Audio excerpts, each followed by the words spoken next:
ఈ వీడియోలో నేను మాట్లాడే క్లాసిఫైడ్ ఇన్ఫర్మేషన్ ఇది ఆల్రెడీ ఒక ప్రముఖ పత్రికలో వచ్చిందండి. కాబట్టి నేను ఇది చెప్తున్నానంటే చాలామంది ఇంకా చెప్పాలంటే ఇంటెలిజెన్స్ బ్యూరోకు సంబంధించిన వాళ్ళు కూడా అసలు ఇన్ఫర్మేషన్ మీ దాకా ఎలా వచ్చింది ఫోన్ చేసి మరీ అడుగుతున్నారు. సో ఇది ద గార్డియన్ అనబడే ఒక ప్రముఖ పత్రిక అండి, వెస్టర్న్ మీడియా. వాళ్ళు ప్రచురితము చేసిన ఒక రిపోర్ట్, ఒక ఆర్టికల్, దాని ఆధారంగా నేను మాట్లాడుతున్నాను. ఇప్పుడు పాకిస్తాన్ సరిహద్దులు అంటే భారత్ సరిహద్దులు పాకిస్తాన్ సరిహద్దుల వద్ద ఒక 20 మంది కరుడు గట్టిన తీవ్రవాద, మామూలు వాళ్ళు కాదండి, వీళ్ళు లీడర్స్లోనే ఈ కమాండర్స్ ఉంటారు చూసారా, ఆ స్థాయి వాళ్ళు మీకు చాలా దారుణంగా మరణించినట్టు వార్తలు. 20 మంది పాకిస్తాన్ టెరిటరీలో, మన టెరిటరీ కాదండి, పాకిస్తాన్ టెరిటరీలో. సో వీళ్ళను ఎవరు హతము చేశారు అనేది ఎవ్వరికీ కూడా ఇవాళ కూడా ఎవరికి తెలియదు. అవునా? అంటే మనం ద మిస్టరీ మ్యాన్ అంటాము, అన్నోన్ గన్ మ్యాన్, ఇవన్నీ మాట్లాడతాం కదా. సో ఇప్పుడు ద గార్డియన్ అనబడే పత్రిక దీని మీద మనము ఒక ఇన్వెస్టిగేషన్ మొదలు పెడదాం. అసలు ఎవరు ఈ తీవ్రవాదులను ఇలా లేపేస్తున్నారు? ఇంత ఒక ఫోటో లేదు, వీళ్ళు వెళుతున్న బైక్, ఒక సీసీ కెమెరా ఉంటుంది కదండి. సో వీళ్ళు తప్పించుకొని వెళ్తున్నారంటే ఆ బైక్ ఫోటో ఉండాలి కదా, మీకు ఎక్కడా దొరకదు. సో వీళ్ళు ఎవరో ఎవరికీ తెలియదు. సో వీళ్ళు ఎవరు తెలుసుకోవడానికి చూడండి, వాళ్ళ ఇంట్రెస్ట్ చూడండి, వెస్టర్న్ మీడియా ఇంట్రెస్ట్. ఇది ఎలా చెప్తారంటే, ఒక మహిళ బుర్కా వేసుకొని ఒక కాలనీ, అఖ్తర్ కాలనీ అంటారు, ఇక్కడికి ఇవిడ వస్తున్నారు. వచ్చిన తరువాత ఒక ఇంటి తలుపుని కొడుతున్నారు, వాళ్ళు తెరిచారు. మీరు జాహిదేనా అంటే అతను కంగారు పడ్డాడు. మీరు ఎవరు అంటే, నేను న్యూయార్క్ టైమ్స్ నుంచి వస్తున్నాను, అంటే అమెరికా నుంచి వస్తున్నాను, మీకోసరము కొన్ని నెలల తరబడి నేను వెతుకుతున్నాను. ఏంటండి మీకు ఏం కావాలి అంటే, ఏమీ లేదండి, కొద్దిపాటి ఇన్ఫర్మేషన్ ఇవ్వండి. ఇప్పుడు మీరు రిటైర్ అయిపోయారు, నాకు చిన్నపాటి ఇన్ఫర్మేషన్ ఇవ్వండి, తీసుకొని మీకు ఎంతో కొంత డబ్బు ఇచ్చేసి వెళ్ళిపోతాను. సో ఆ వ్యక్తి కూడా ఒప్పుకున్నాడు. ఈవిడ అడిగిన ప్రశ్నలకు జవాబు చెప్పాడు, ఈవిడ డబ్బు ఇచ్చింది, ఈవిడ వెళ్ళిపోయింది. 1 గంట తరువాత మళ్ళీ ఎవరో తలుపు కొడుతున్నారు, తలుపు తెరుస్తున్నారు. మీరే జాహిద్ కదా? అవును. టపా టపా టపా కాల్ చేసి వాళ్ళు వెళ్ళిపోతున్నారు. అంటే ఇప్పుడు మీరు గమనించారు అనుకోండి, ఒక బైకు, ఇద్దరు వస్తున్నారు, వీళ్ళ అన్నోన్ గన్ మ్యాన్ ఈ తీవ్రవాదిని, రిటైర్ అయిన తీవ్రవాదిని లేపేసి వెళ్ళిపోయారు. అంటే ఇది ఇలా జరుగుతుందా? ఇండివిజువల్గా ఎవరైనా ఇలా చేయగలరా? దీని వెనుక ఒక నెట్వర్క్ ఉండాలండి. ఎంతోమంది కలిసికట్టుగా ఒక టీంని ఏర్పాటు చేసుకొని ఈ పనులు చేయాలి. ఎందుకు? ఒక లిస్టు ఉండాలి కదా. లిస్టు లేకుండా మీరు ఎలా వెతుకుతారు? ఎక్కడ వీళ్ళని కనిపెడతారు? ఎలా వీళ్ళని లేపేస్తారు? సో ఇదంతా కూడా ఒక పెద్ద, ఒక భారీ ప్రణాళిక, ఒక వ్యూహములో భాగం. సో ఇప్పుడు ద గార్డియన్ ఏం చెప్తుంది అంటే, ఇది భారత్కు సంబంధించిన కొంతమంది ఇంటెలిజెన్స్ బ్యూరోకు చెందిన వాళ్ళే ఈ పనులు చేస్తున్నారు. ఎక్కడ నుంచి చేస్తున్నారండి అంటే, దుబాయ్ అనబడే ఒక ప్రాంతం. సో దుబాయ్ అనబడే మీకు అర్థమై ఉంటుంది.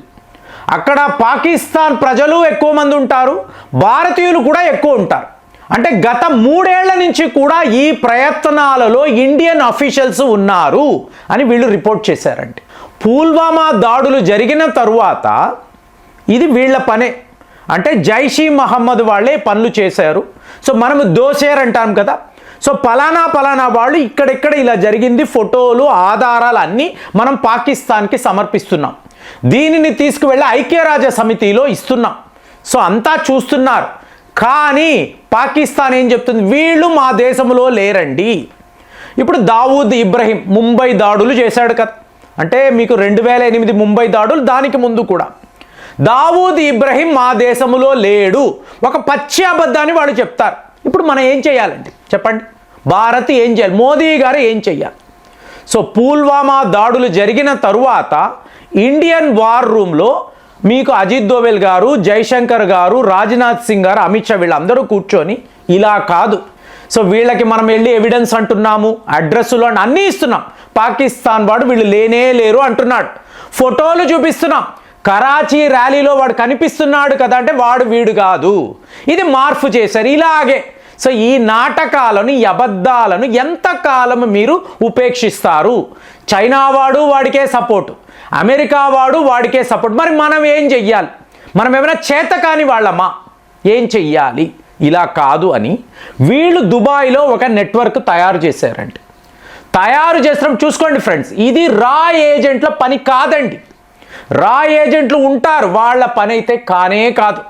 సో ఇప్పుడు మీరు ద సెవెన్ సామురాయ్ ఒక చిత్రాన్ని చూసుంటారు. బందిపోటులపై దాడులు చేయడానికి సామురాయిలు, యుద్ధ వీరులు, వాళ్ళని గ్రామస్తులు ఎంగేజ్ చేస్తారు. తరువాత దీన్ని మ్యాగ్నిఫిషెంట్ 7 అని చెప్పి చేశారు. ఇంకా చెప్పాలంటే షోలే కూడా అలాంటి ఒక చిత్రమే. అంటే బందిపోటులను బంధించడానికి దొంగలను హైర్ చేయడం. విచిత్రంగా ఉంది కదా. ఇప్పుడు నేను మాట్లాడేది కూడా ఒక సినిమా స్టోరీయే.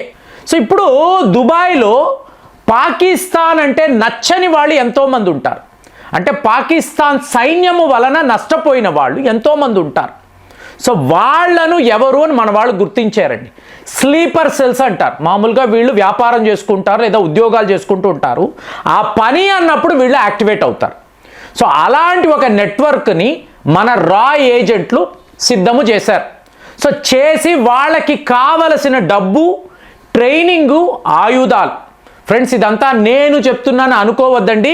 ద గార్డియన్ పత్రికలో ఫోటోలతో సహా పలానా తీవ్రవాది ఎక్కడెక్కడ ఎలా చనిపోయాడు, ఏ లెవెల్లో మీకు ఈ బైకర్స్ వచ్చారు, ఈ అన్నోన్ గవర్నమెంట్ ఏ స్టైల్లో వీళ్ళని వేసేశారు, వెళ్ళిపోయారు, క్లియర్గా ఫోటోలతో సహా. ఇంకా చెప్పాలంటే జాహూర్ మిస్త్రీ అంటారు. ఇతను ఎవరు? IC-814 అంటే ఇండియన్ ఎయిర్లైన్స్కి సంబంధించిన విమానం. దీన్ని హైజాక్ చేశారు. కాందహార్ హైజాక్ అని చెప్తారు కదా. ఇందులో ఈ జాహూర్ మిస్త్రీ అనబడే వ్యక్తి చాలా కీలకం. సో మొన్న మార్చి నెల అతని ఇంటి వద్దే ఇతన్ని వేసేశారు.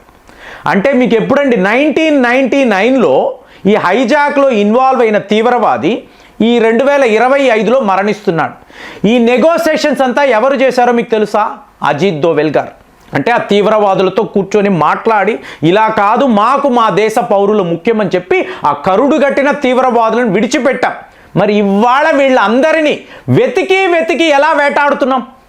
సో ఇదంతా మీకు దుబాయ్లో ఇలాంటి ఒక నెట్వర్క్ను తయారు చేసి ఒక లిస్టు వేసుకొని వీళ్ళు పాకిస్తాన్లో ఎక్కడెక్కడ దాక్కున్నారు, గత 3 ఏళ్ల నుంచి పుల్వామా దాడులు అయిన తర్వాత దీన్ని ఎలా ఎగ్జిక్యూట్ చేయాలి, వీళ్ళని ఎలా ఎలిమినేట్ చేయాలి, మొత్తము లిస్టు వేసుకొని దీని యొక్క మోడస్ ఆపరెండి ఎలా ఉండాలి, పాకిస్తాన్లో ఏ నగరాలలో వీళ్ళు ఉన్నారు, పాకిస్తాన్ ISIకి తెలియకుండా, అమెరికా యొక్క CIAకి తెలియకుండా వీళ్ళను ఎట్లాగా ఎలిమినేట్ చెయ్యాలి అనేది పూర్తిగా ఒక ప్లాన్ చేసుకున్నారండి. దాని ప్రకారమే ఇవాళ పాకిస్తాన్ టెరిటరీలోకి వెళ్ళి 20 మంది కరుడు గట్టిన తీవ్రవాదులు. సో వీళ్ళ కమాండ్ మీదే మీకు ఆ చిన్నపాటి తీవ్రవాదులు వర్క్ చేస్తారు. వాళ్ళే కాశ్మీర్లోకి వస్తారు. ఆ రోజులు ఏమైంది?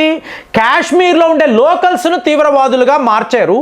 అదే పని ఇవాళ మనము కూడా, అంటే ముళ్ళును ముళ్ళుతోనే తీయాలి అంటారు చూసారా? ఇదే పద్ధతిలో పాకిస్తాన్ లోకల్స్ని బ్రెయిన్ వాష్ చేసి వీళ్ళ వల్ల మీ ప్రజలకు ఎంత నష్టము జరుగుతుంది, వీళ్ళు ఈ భూమి మీద ఉండకూడదు, మీరు చేసి పెట్టండి, మీకు ఎంత డబ్బు కావాలో ఇస్తాము, అయిన తర్వాత మళ్ళీ మీరు మాయమైపోండి, ఇంకొక టీం వస్తుంది, మీరు సురక్షితంగా హ్యాపీగా వెళ్ళిపోండని అంత పెద్ద నెట్వర్క్ను మనము తయారు చేసి ఇవాళ ఒక్కొక్కడు దాంతో ఇప్పుడు పాకిస్తాన్ ప్రభుత్వం ISI అనండి ఆర్మీ వాళ్ళు ఏం చేస్తున్నారో చెప్పమంటారా? కొద్ది కాలము పాటు మీరు అందరూ మాయమైపోండి, మీరు పారిపోండి, పాకిస్తాన్లో ఉండకండి, మీకు ఈ అన్నౌన్ గన్మెన్, ఈ మర్మ మనుషులు వచ్చి మిమ్మల్ని వేటాడతారు, ఎవరు మిమ్మల్ని కాపాడలేరు, పారిపోండి అంటే వాళ్ళు ఖైబర్ పాఖ్తున్ఖ్వా వైపు, బలూచిస్తాన్ వైపు, కొంతమంది ఈరాన్ వైపు ఇలా పారిపోతున్నారు. ఇలాంటి ఒక ప్రక్రియ భారత ప్రభుత్వమే చేసిందని ద గార్డియన్ పత్రిక ఇంత పెద్ద ఆర్టికల్ రాశారు. ఇది విన్నప్పుడు మీకేమనిపిస్తుంది? కామెంట్స్లో రాయండి. మళ్ళీ వచ్చే వీడియోలో కలుద్దాం. జై హింద్.